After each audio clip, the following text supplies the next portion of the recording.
Hi everyone, welcome to the session. Today I'm going to discuss about a question relating to goodwill on consolidation.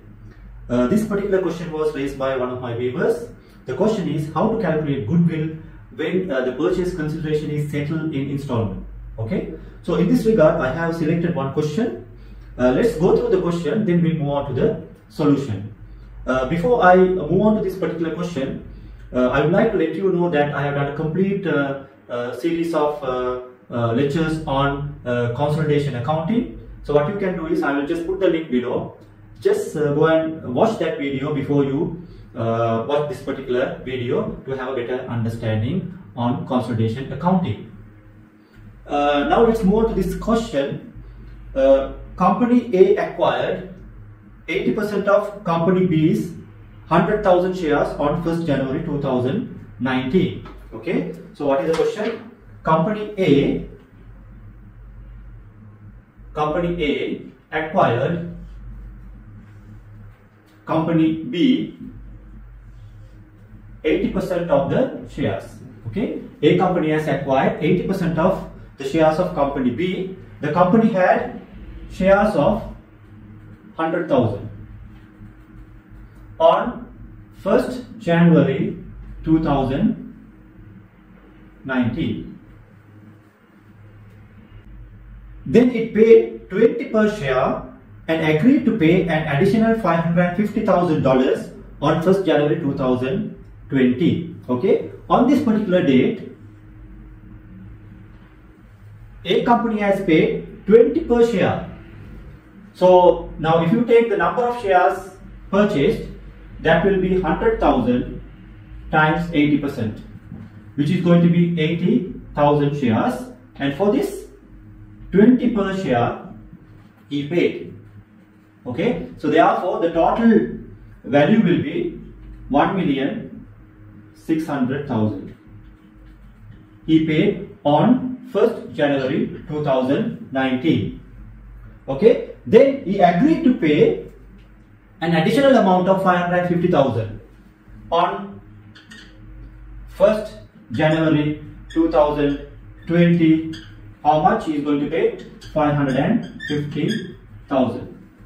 Okay, so to calculate the total purchase consideration, now here you need to calculate the total purchase consideration. So what is the total consideration? Paid on 1st January 2019. Okay, so first amount is 1,600,000. This was paid on 1st January 2019, and on 2020, 1st January 2020, an amount of 550 was paid.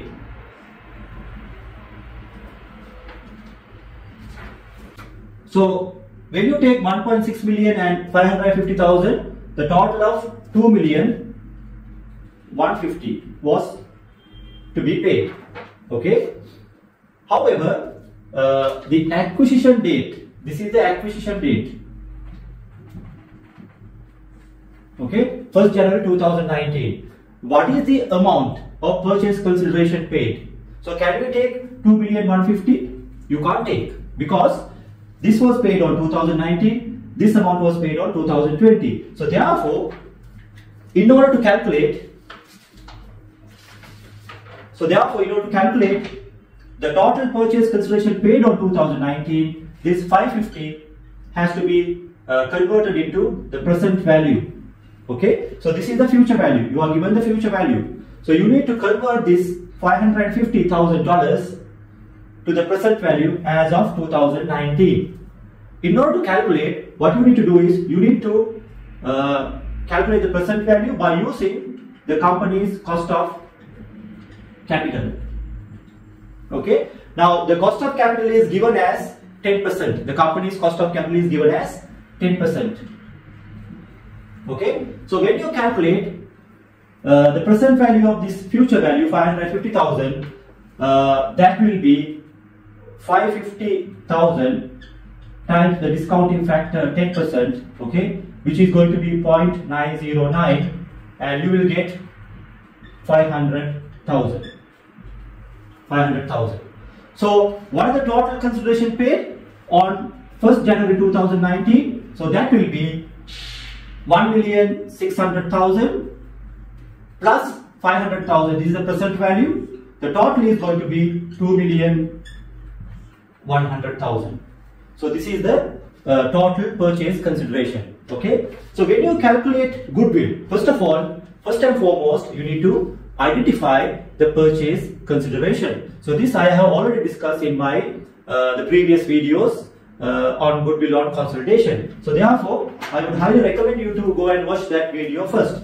Okay. Now let's look at how to calculate goodwill. Okay. To calculate goodwill, what you need to do is you need to first of all get the purchase consideration. Purchase consideration.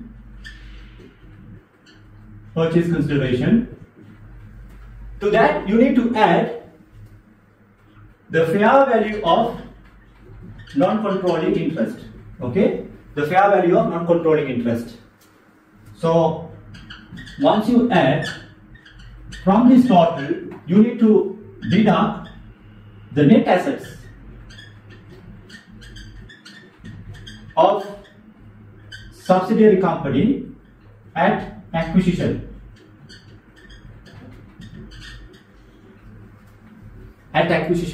So this consists of share capital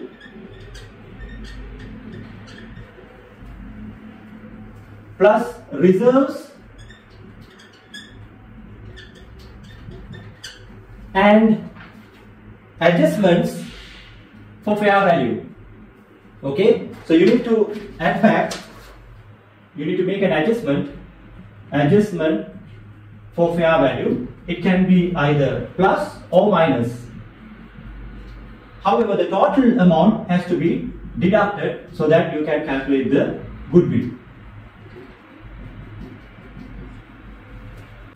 Here the fair value adjustment means the net assets of the subsidiary company will change as a result of change in the assets and liabilities. Okay, so the assets can be either increased or decreased, or the liabilities can be either increased or decreased. Accordingly, at the time of acquisition, when you do the revaluation of assets and liabilities, those adjustments will have to be adjusted. So we call it adjustment of fair value of assets and liabilities. Accordingly, the total net assets of subsidiary will change. So that has to be adjusted. Okay.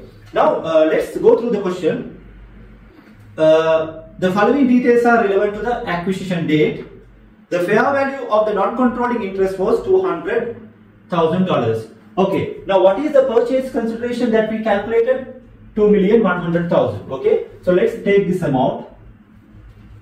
This is the. I'll just substitute all these numbers here now. This is 2,100,000.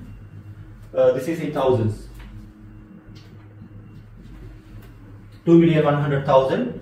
Then fair value of the non-controlling interest was 200,000. So therefore, the non-controlling interest, which is this is 80% acquired by the parent company, and 20% of the shares are owned by the non-controlling interest. Okay, so that fair value adjustment of the NCI has to be added back. So the total will be 2,300,000.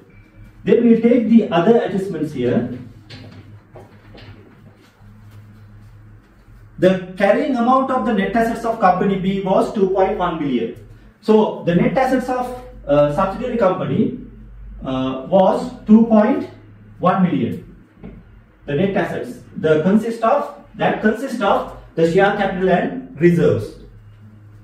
The fair value of company B's building exceeded its carrying amount by 100,000. Now you are given the adjustment for fair value of assets and liabilities. The first one is the carrying amount of the fair value of company B's building exceeded its carrying amount by 100,000. So which means the first item of the fair value adjustment, I'll just take it here, is the building.